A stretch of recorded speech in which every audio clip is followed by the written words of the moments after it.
or any business that you have and you're setting yourself apart to be a leader and to teach, people almost expect that you have a book now. They're like, oh, do you have a book? Can I go find it on Amazon? So it's almost a foundational piece. Do you have a podcast? Do you have a TED Talk or a signature speech? Do you have a book? Where can I go find out more about you? Welcome to the Business Ownership Podcast, brought to you by Awareness Strategies, helping you navigate the waters between entrepreneurship and ownership. Hey there, peeps. This is Michelle Vandepas, and I'm super glad that you're here with us today because I am here with my most amazing guest, Michelle. Michelle, thank you so much for being here. Yeah, Michelle. I love that. Awesome. So tell everybody who you are and what you do for business. Yeah, I own a publishing company. I'm a writing coach, a book coach, and a destined for more coach. If you feel like you really are here to step into a bigger calling, a bigger destiny. And I help people figure out how a book might help them do that, but it's not really about the book. And I hope we're going to get into that.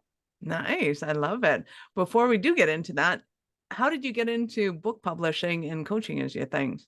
Yeah, that's, life takes us through convoluted paths, right? We think we're down one path and sure, we take a left or right turn.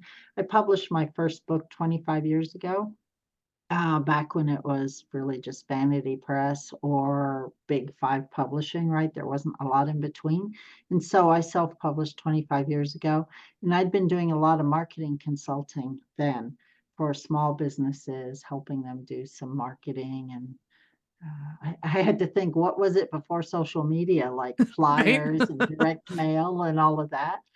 And so when I published my book about marketing, I then took that into my consulting and explained how the book helped me and build my business. And over the 25 years, it's just morphed.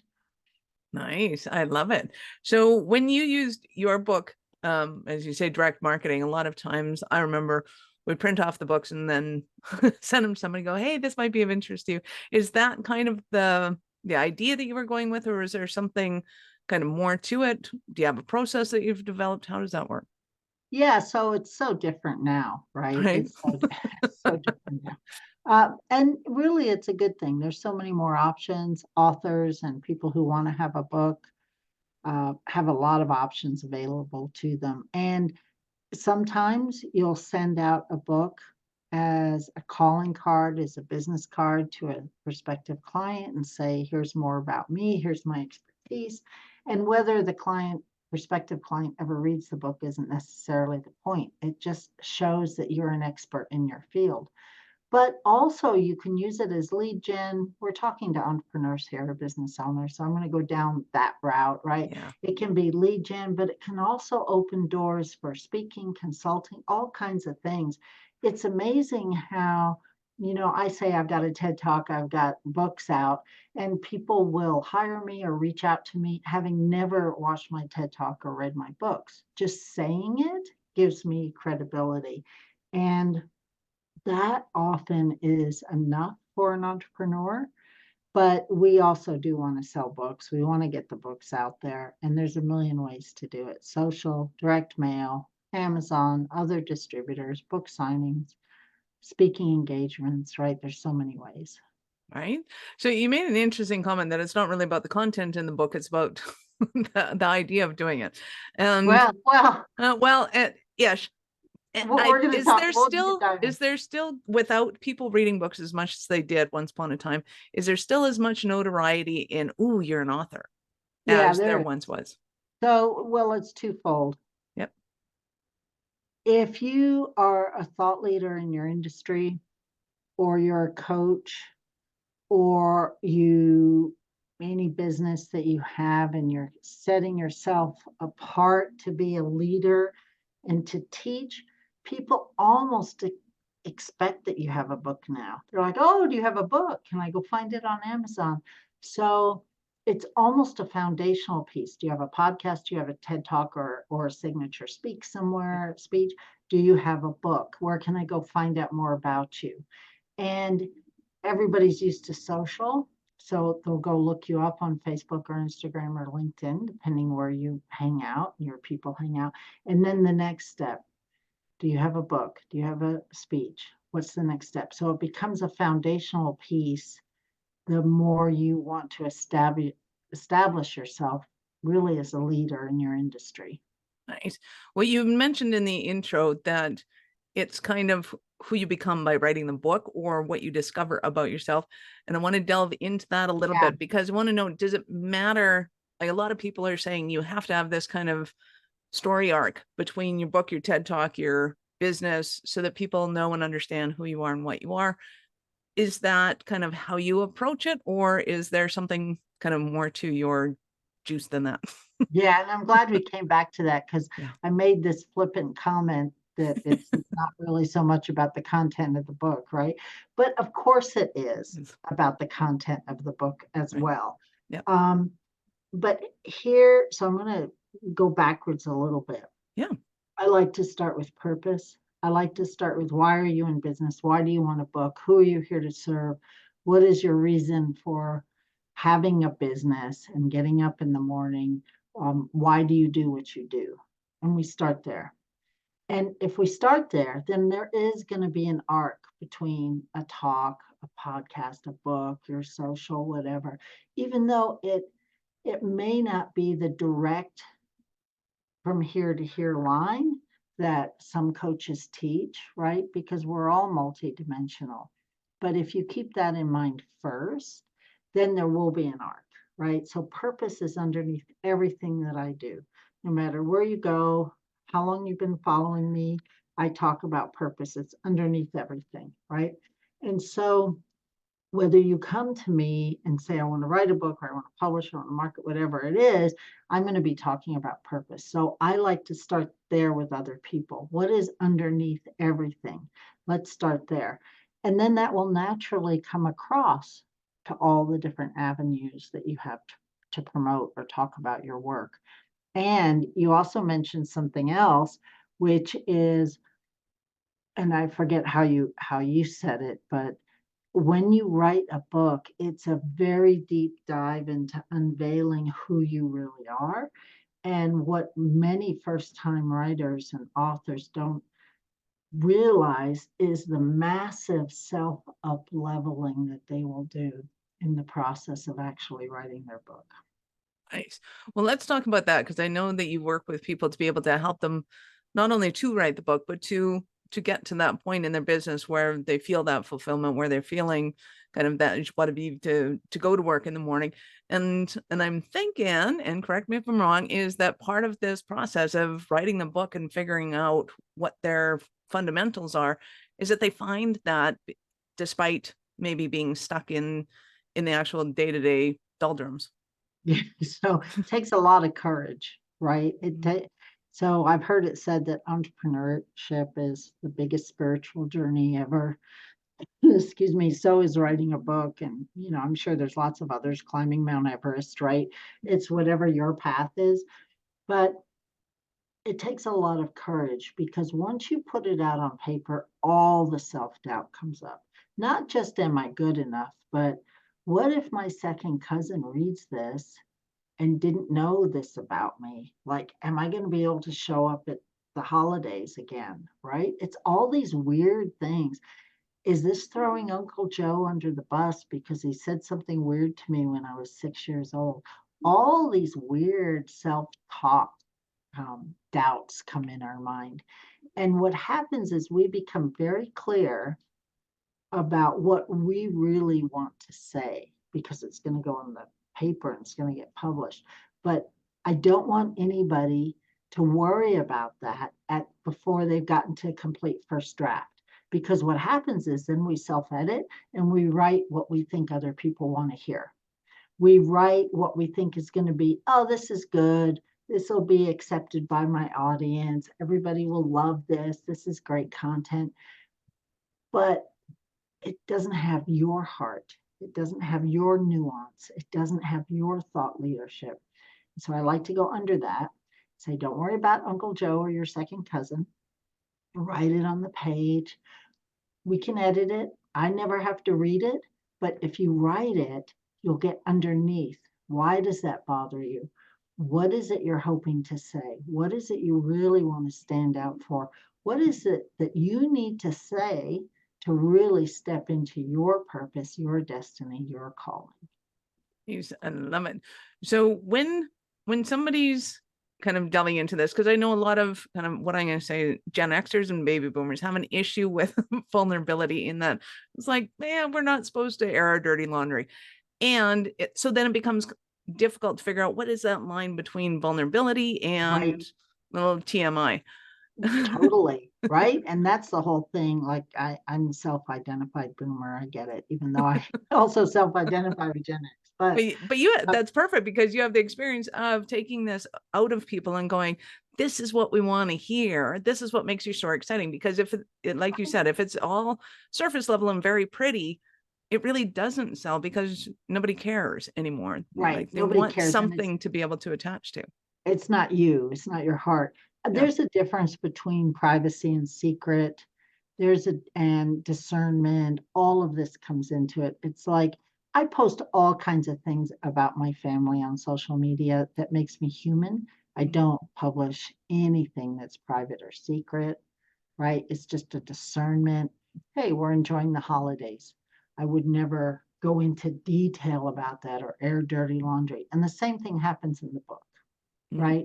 We will help you discern what is vulnerable, a story, engaging, something that I want to read, something that you may want to read, or this is like TMI, you're right.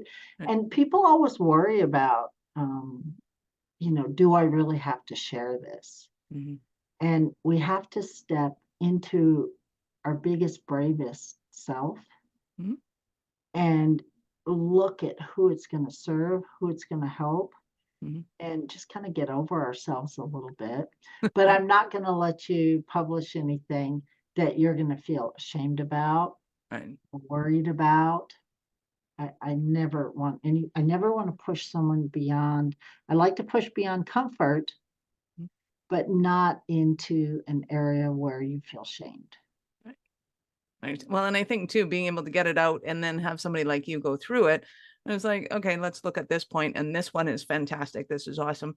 Well, and I think there's the elements of life that everybody can relate to, right? There, everybody's got the crazy aunt. I love being the crazy aunt. So if somebody wrote about me, I'm like, which they might think, do I really want to put this out? And then somebody like me comes along and goes, I think it's fantastic. It's awesome. Of course I want to put it out. Right. And that can become shocking to people because they don't realize that other people just aren't as attached to some things as others might be. That's exactly right. And we all have different triggers and traumas and experiences and conditionings, and something that you might feel, oh my gosh, that's absolutely not okay. I'd be like, yeah, it's totally fine, and vice versa. Yeah. And so what I say is, I'm going to help you get it on paper. Mm-hmm. Then you're going to read through it and feel how it is, and then send it to me, right? Right. Or we'll talk through which pieces you want to send to me, but don't not put it on paper, because that's editing, and you're not in editing stage yet. You're in creativity stage. I love it. Well, and I think it's such an important conversation to have because, as I've always kind of said to my students, is that skeletons live in the closet. As soon as you open up the door and light hits them, all of a sudden they vanish, and it's like, well, that was nothing. But it Right. causes so much stress on us when they're still in the closet. And like, we got to keep the door shut. We're struggling to keep the door shut. And then when we open it, it's like, oh, well, that was nothing. And I think it makes such a huge difference, especially to business owners, especially when they are getting to a certain level where they start to plateau. They don't realize what kind of things are stopping them from succeeding at that next level, whether it's the 1 million level, the 10 million level, whatever it is that's getting to them, because they think, I can't do it this way because of the story and the skeletons in the closet. And once that's opened up, it's like, oh, I can totally do business this way. Okay. And off we go. And we don't know what we don't know, right? I mean, when people come to me and say, something about like, oh, I want this font. I'm like, well, you can't read that in Kindle. They're like, really? I didn't know that. You don't know what you don't Don't know. know. Yep. Right. And so you need someone to guide you through moving over the $1 million mark, which is so like challenging and difficult. And right. And then the 10, like all these milestones, same thing with writing and publishing. We need mentors and coaches to help us guide us through these things. So let's look at that, the nuance of the book and kind of writing for business, because there can be many different ways of writing for business and why you would want to do it. What are some of the reasons that somebody might want to write for business? Yeah. Well, I heard two different questions. Yep. So the reason people would want to write for business, number one is you get really super clear about where you are, what you want to say, what you're promoting, who you are. So I'm in the process of writing another book right now. And I keep going back at, do I believe this? Do I want to say this? Is this what I want to put out? And then I might test it on social to see what the response will be, right? A little bit. It's not second guessing myself. It's like really feeling into, do I really believe this, or is it just something I've been saying for 20 years, right? Yep. So writing a book is going to help you get really clear, especially if you want to go speak, if you're doing social media, if you're doing podcasts, all those kinds of things. It will help you get clear about what your personal message is, right? But the other reason to write the book from a business perspective are some of the things we talked about earlier. It gives you huge credibility. It turns you instantly into a thought leader. Use whatever word you want. Some people hate that phrase, right? Doesn't matter.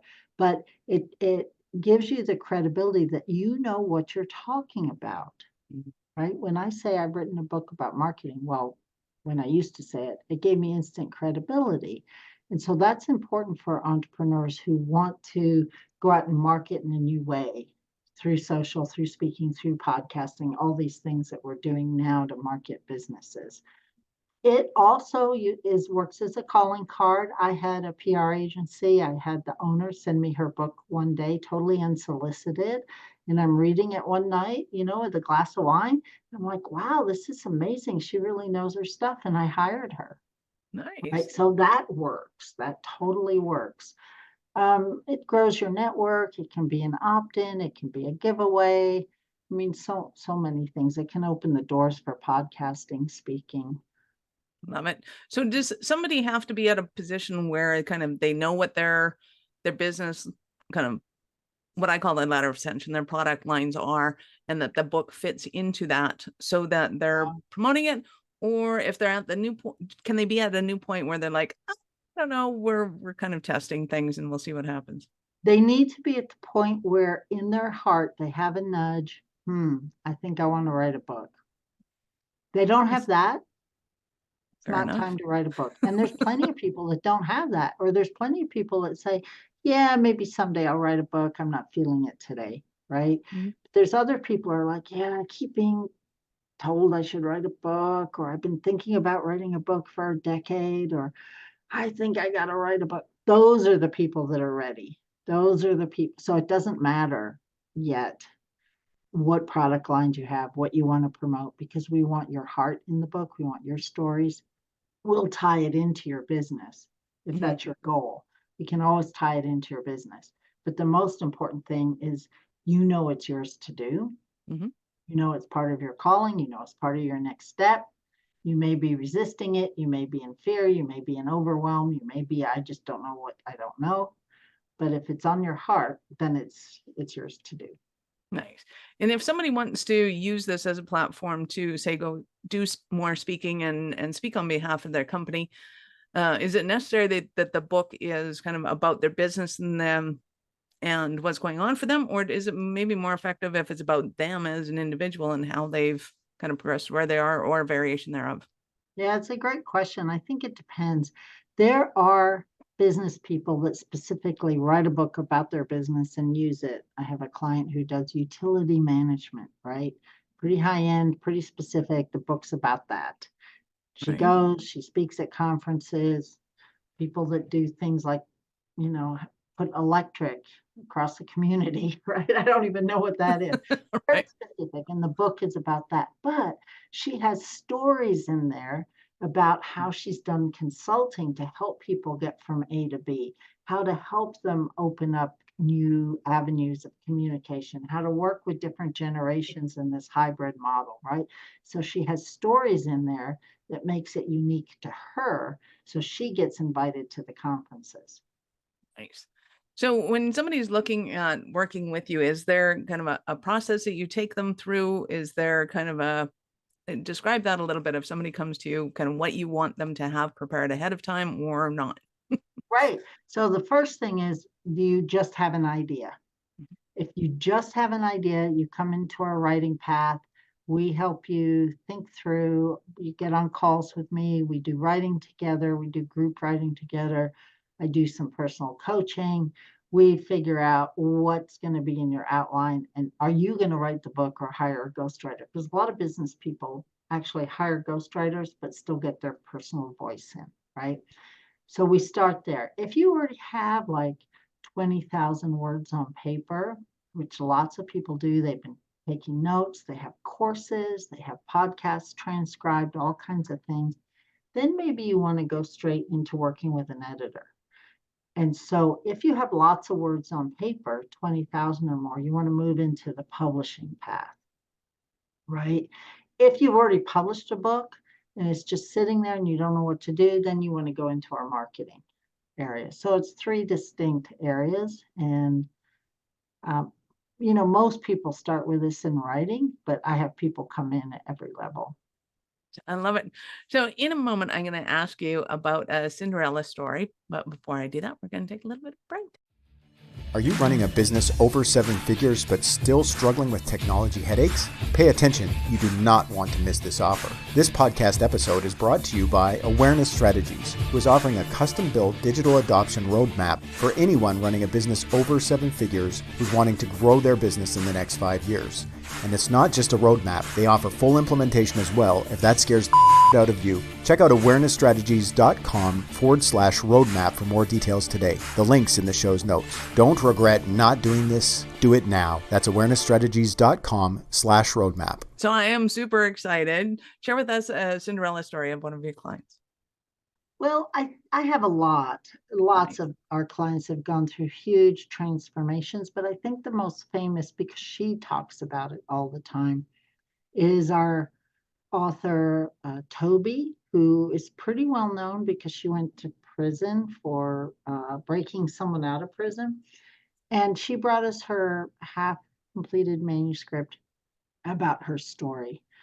And we started going through it together. And I realized she had so much wisdom based on what she'd been through, how she changed her life, turned her life around, had wisdom for other women, what caused her to get to that place, all the trauma that she had endured.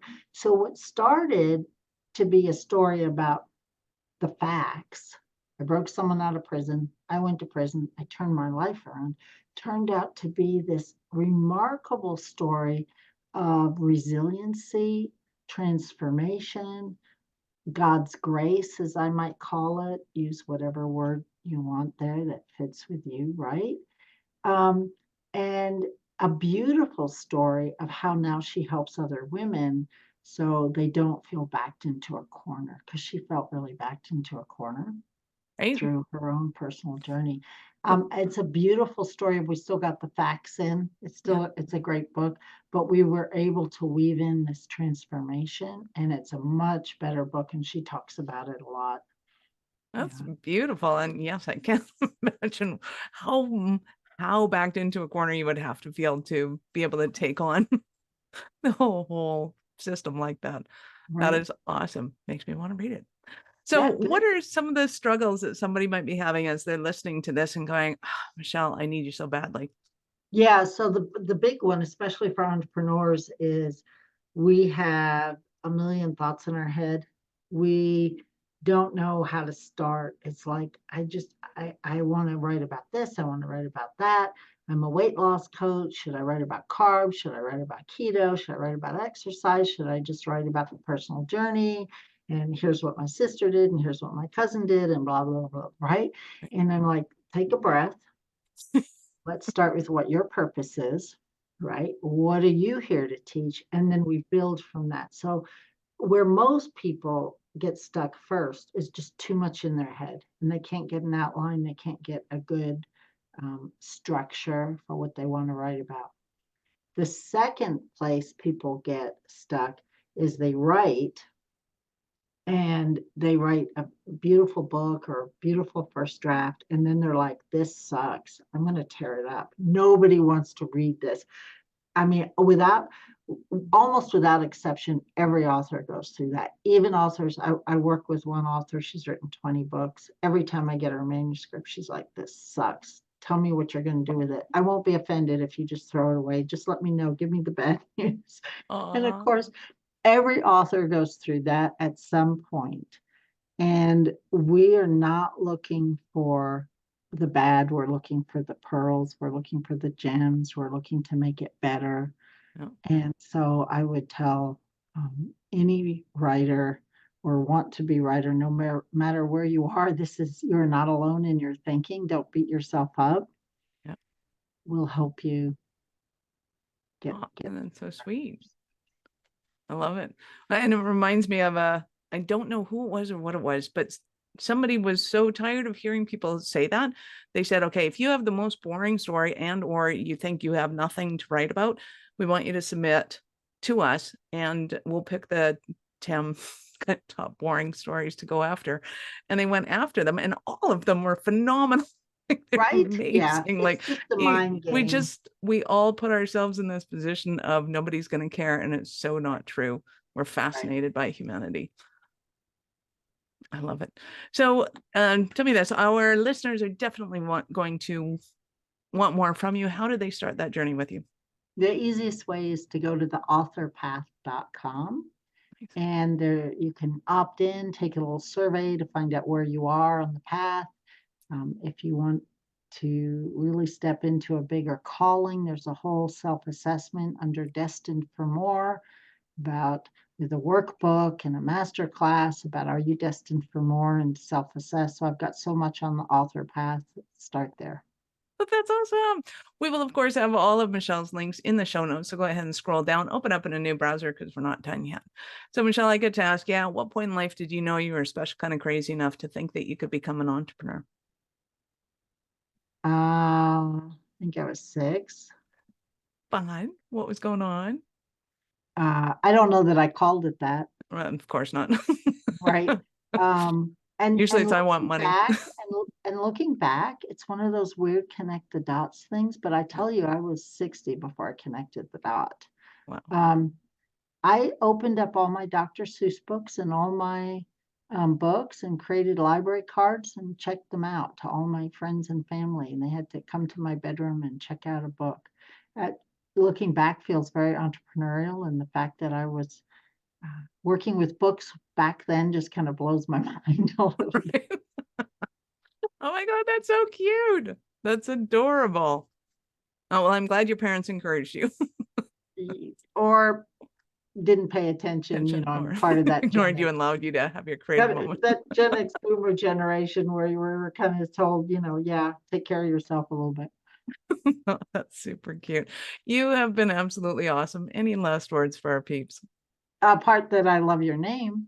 Oh, there you go. No matter where you are in your journey as an entrepreneur, if it's in your heart, it's yours to do. Take the next step. Yes, there'll be fear, but step into courage and take the next step, whatever that is for you. Awesome. Thank you so much for your time, Michelle. I appreciate it. And I know how valuable it is. Thank you, Michelle. Peeps, this is Michelle Nedelec. Thank you for being here with us today. Be sure to subscribe to the show and share it with your friends. We love helping entrepreneurs grow. Are you running a business over 7 figures but still struggling with technology headaches? Pay attention, you do not want to miss this offer. This podcast episode is brought to you by Awareness Strategies, who is offering a custom-built digital adoption roadmap for anyone running a business over 7 figures who's wanting to grow their business in the next 5 years. And it's not just a roadmap. They offer full implementation as well, if that scares the out of you. Check out awarenessstrategies.com/roadmap for more details today. The link's in the show's notes. Don't regret not doing this. Do it now. That's awarenessstrategies.com/roadmap.